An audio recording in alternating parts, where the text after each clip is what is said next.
தன் இனம் அப்படிங்கிறத விட தன் குலத்தை தான் அதிகமாக சொல்லியிருக்காங்க. குலம் குலம் குலம் குலம்னு. தன் இனம் இனம் இனம்னு சொல்லலை. காக்கை கூட்டம் கூட்டமாக இருக்கும் அதனுடைய குலத்தோடு. காக்கை இனம் என்பது தமிழ்நாடு பூரா பரவி இருக்கும். ஒரு கூட்டத்தில் உள்ள ஒரு காக்கா இன்னொரு கூட்டத்துக்கு போனால் சண்டை வரும். ஒரு புலி கூட்டத்தில் உள்ளது இன்னொரு பக்கம் போனால் சண்டை வரும். தன் இனச்சண்டை அது. குலச்சண்டை வேறு. குலம் என்பது உரிமை, கடமை, தாய்வழி. அப்போ நமக்கு உடல் கொடுத்த மாதிரி நம் தந்தைக்கு உடல் கொடுத்த வழி, அதாவது அப்பாவுடைய அப்பா அம்மா, அம்மாவுடைய அப்பா அம்மா, நமக்கு தாத்தா பாட்டி. அப்பாவை பெற்றது 2 பேர், அம்மாவை பெற்றது 2 பேர், 4 பேர்.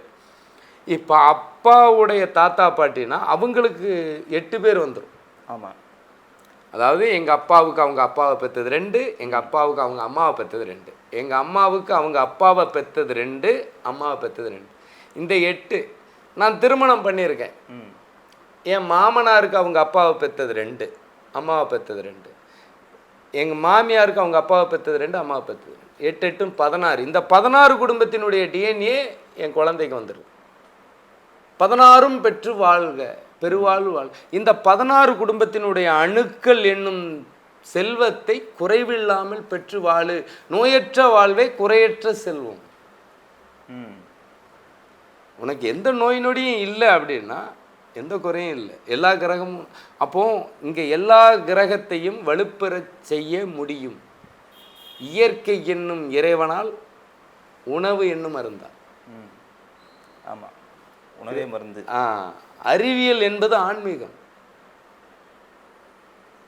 குரு பார்க்க கோடி நன்மை, அறிவால் பார்த்தால் கோடி நன்மை. குரு என்பது அறிவு. அறிவுக்கான கிரகமே குரு தான். குரு நேர்மை அப்படின்னு சொல்றாங்கல்ல, எல்லாருக்கும் சுபர். அறிவு உள்ளவன் எல்லாருக்கிட்டையும் நல்லா பழகும். ஆமாம், நல்லா படிக்கிற பையனை எல்லாருக்கும் பிடிக்கும். கரெக்ட். நல்லா வழி நடத்துகிற தலைவனை எல்லாருக்கும் பிடிக்கும்.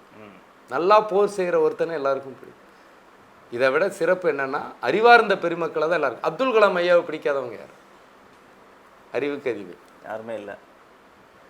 அப்போ அறிவு அழகை மிகைப்படுத்து. நீங்க சொல்ற சுக்கிரன்கிற அழகு மங்கிடும். அறிவுள்ளவன் அவன் வயதானாலும் அந்த அழகை காட்டும். அப்போ அங்கே குரு வந்து அவருக்கு நல்லா வேலை செய்கிறாரு. அப்போ நம் முன்னோர்கள் வாழ்ந்த மண். அவருக்கு அவ்வளவு அறிவு இருந்ததுனால தான், அவர் அறிவோடு செயல்பட்டதுனால தான் அவர் உடல் தகனம், அவர் பிறந்த மண்ணான ராமேஸ்வரம் போச்சு. ஆமாம், தன் பிறந்த மண்ணை தேடிச்சு. அந்த உயிருக்கு அவ்வளோ பவர். நம்மெல்லாம் அங்கேயா போகிறோம்? பிறந்த மண்ணிலே புதைக்கிறாங்க. டக்குன்னு போய் சுடுகாட்டில். அப்போ இந்த உடல் அழிஞ்ச உடனே உயிர் எங்கே தேடுது? பிறந்த மண். அறிவு அவ்வளவு. அப்போ அவர் அவ்வளவு அறிவாக இருந்திருக்காரு. வெளிநாடு எல்லா நாட்டிலையும் இப்போ அவர் வாழ்ந்த இடமே வேற, ஆனால் பிறந்த இடத்துக்கு தானே கொண்டு போனேன் அந்த அறிவுத்திறன். அப்போ குரு அவருக்கு அவ்வளோ பவர். அதே மாதிரி தான் நம் முன்னோர்கள் வாழ்ந்த மண். அதுக்கு தான் நம்ம இந்த உடல் என்னும் இங்கே ஆலயம்னா, ஒரு கோவிலுக்கு 12 வருஷம் கும்பாபிஷேகம் பண்ணலை, சாமிக்கு பவர் போயிடும். பெற்றவங்க செஞ்ச பாவமும் பிள்ளையை சேரும். தாய் வழி தந்தை வழியில் உள்ள கர்மா பிள்ளையை சேருங்கிறான். அப்போ இதில் என்ன அர்த்தம்? நம்ம தாத்தா பாட்டி ஊருக்கு போகாமல் விட்ட மாதிரி, நம்ம அப்பா தாத்தா, அப்பா தாத்தா, அம்மா பாட்டி, அப்பாவோட அப்பா அம்மா, அம்மாவோட அப்பா அம்மா யாரும் அவங்க பூர்வீகமான அந்த 12 வருஷத்துக்குள்ள இங்கே எல்லாருமே தந்தை வழி தெய்வத்தை மட்டுமே கும்பிட்றாங்க. அதாவது உரிமையை மட்டும் செய்கிறான், விட்டு கொடுக்காம. கடமையை செய்கிறதில்லை. தாய் வழி பக்கமும் பண்ணணுங்கிறீங்க. ஆமாம், தென் மாவட்டங்களில் தாய் வழி இல்லை, மாமனார் மாமியார் வழி தெய்வத்தையும் வணங்கும் போது இதில் உனக்கு ஒரு பெரிய ப்ளஸ்ஸு கிடைக்கும். எங்கள் தாத்தா கூட பிறந்த அண்ணன் தம்பி 5 பேருனாலே எனக்கு கஷ்டம். எங்கள் அப்பாவுக்கு தாத்தா கூட பிறந்த அண்ணன் தம்பிங்க 10 பேர் 8 பேர் அப்படின்னா அவங்க வாரிசு 2 தலைமுறைக்கு அப்புறம் இன்றைக்கி என் கம்யூனிட்டியாக இருக்கும். நாளைக்கு என் குழந்தைக்கு நான் பொண்ணோ மாப்பிள்ளையோ பார்க்கும்போது இது இன்னும் உறவுன்னு தெரியாது, ஜாதியாக தான் தெரியும். நீ அந்த கோயிலுக்கு போனால் தான் உன்னுடைய உறவு யார், முறை மாமனா, அத்தையா, பெரியம்மாவா, பெரியப்பாவா, சித்தியா, சித்தப்பாவா, அண்ணனா, தம்பியா, தங்கச்சியா, யார் அப்படிங்கிறது தெரியும். உறவுகளையும் நம்மளுடைய சுயமரியாதையையும் காப்பாற்றக்கூடியது நம் குலம் வாழ்ந்த மண்ணை மிதித்து அந்த தெய்வத்தை வணங்கும் போது தான் தெரியும். உண்மை. அப்போ இதெல்லாம் தமிழன்னா பாரம்பரியம். பழமையான மொழி தமிழ் மொழி. பாரம்பரியம் என்பது தமிழர்களின் சொத்து. அப்போ பாரம்பரியத்தை அழிச்சிட்டு வாழ்கிறதுல என்ன புண்ணியம்? கம்யூனிட்டியில் பொண்ணு பார்க்கக்கூடாது. நம்ம கம்யூனிட்டியில் இது யார் என்னங்கிற உறவுகளை காத்தவங்க கம்யூனிட்டியை பற்றி பேசலாம். இங்கே ஜாதி அழிஞ்சதுன்னா சாமி அழிஞ்சிரும். ஜாதி அழிஞ்சா சாமி அழிஞ்சிரும். சாமி அழிஞ்சதுன்னா ஜனம் அழிஞ்சிரும். கண்ணை கட்டி இருட்டில் விட்ட மாதிரி சாதியை யாராலும் எவராலும் எக்காலத்திலையும் அழிக்க இயலாது. வேணா உயர்வு தாழ்வுகளை அழிக்கலாம். எது ஏற்றத்தாழ்வுங்கிற எண்ணத்தை அழிக்கலாம். உன் எண்ணத்தை மாற்று.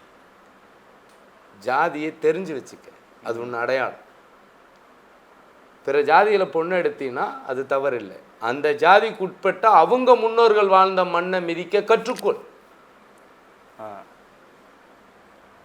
புரியுதா? புரியுது.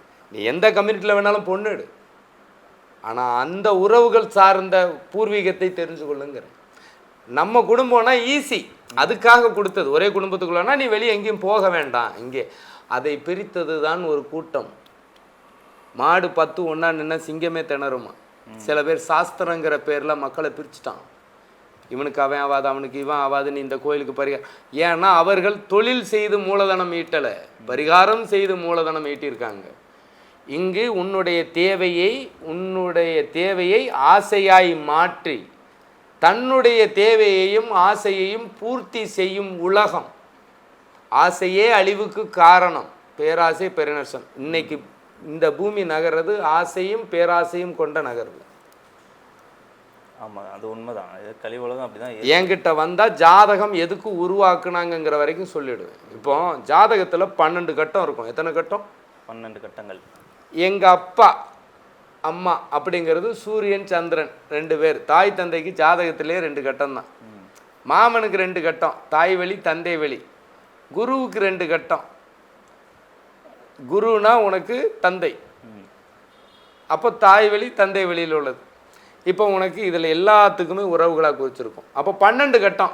எங்கள் அப்பா அம்மாவுக்கு பொருத்தம் நல்லா இருந்தால் தான் நான் பிறந்திருப்பேன். கரெக்டா? ஆமாம். அப்போ எங்கள் அப்பா 1, எங்கள் அப்பாவை பெற்றது 2, அதாவது எங்கள் அப்பாவுடைய அப்பா அம்மா 3 ஆச்சா. எங்கள் அப்பாவுடைய அப்பாவை பெற்றது 2, எங்கள் அப்பாவுடைய அம்மாவை பெற்றது 2, 4. எங்கள் அப்பாவுடைய அப்பாவை பெற்றது 2, எங்கள் அப்பாவுடைய அம்மாவை பெற்றது 2, 4. எங்கள் அப்பாவுடைய அப்பா அம்மா 2, 6. எங்கள் அப்பா 1, 7. இப்போ மேஷம் முதல் வீடுனா துலாம் 7ஆம் வீடு. துலாம் எங்கள் அம்மா. எங்கள் அம்மாவுக்கு அதே மாதிரி 7 பேர். 7 மேஷம் 7ன்னு போட்டினா 14 உறவுகளின் 12 கட்டம். இந்த 14 குடும்பத்தினுடைய டிஎன்ஏ நீ எந்த லேப்பில் கொடுத்து வேணாலும் செக் பண்ணி இருக்கும். இதில் எந்த டிஎன்ஏ உனக்கு வீக்காக வலுவில்லாமல் செயலிழந்து இருக்குதோ அது நோய். அது வழி எந்த டிஎன்ஏ உன் ஜாதகத்தில் எந்த கிரகம் கெட்டிருக்கோ அந்த வழி உறவு கெட்டுடும், அது சம்மந்தப்பட்ட உறுப்பு கெட்டுடும். இப்போ புதன் கெட்டு போச்சுன்னா ஆவணம் நரம்பு சம்மந்தப்பட்டது இன்றைக்கி நிறைய பேருக்கு நோய். டாக்டர் படிச்சிருப்பான், டாக்டர் குண்டுக்கே நோய் இருக்கும். நல்லா இருக்கிற குழந்தைகளுக்கெல்லாம் இன்றைக்கி கேன்சர் பெருகிட்டு வருது. குரு கேன்சர். குரு பூர்வீகம். பூர்வீகம் தெரியாதவனுக்கு கேன்சர் வரும். பூர்வீகம் தெரியாதவனுக்கு கேன்சர் வரும். அப்போ தாய் வழி தந்தை வழி உறவுகளை குடியிருந்த கோவில் தாயினுடைய கருவறை. அப்போ தாய் வழி தெய்வத்தை மறந்தவனுக்கு வெளிநாட்டு வாழ்க்கைங்கிற பேரில் வனவாசம், வெளியூர் வாழ்க்கைங்கிற பேரில் வனவாசம், உறவுகளை பிரித்து அனுப்பிச்சிடும். நான் பட்ட கஷ்டத்துக்கு இதுதான் காரணம். அப்போ இத்தனை கோவில் சுற்றி கிடைக்காத எனக்கு வாழ்க்கை, என் பூர்வீகத்தை சுற்றும்போது என் ஜாதகத்தை பார்த்து தொழில் அமைப்பே இல்லை. நான் அன்றைக்கி 4 கடைக்கு போனேன். சொந்த வீட்டுக்கு அமைப்பே கிடையாது. 4ஆம் இடத்துல சனி பார்வை இருக்கு. சனியும் செவ்வாயும் வக்கரமாய் 4ஆம் பார்வையாக பார்க்குது. உங்களுக்கு கிடையாது. சொந்த வீடு இருக்குது, கார் இருக்குது.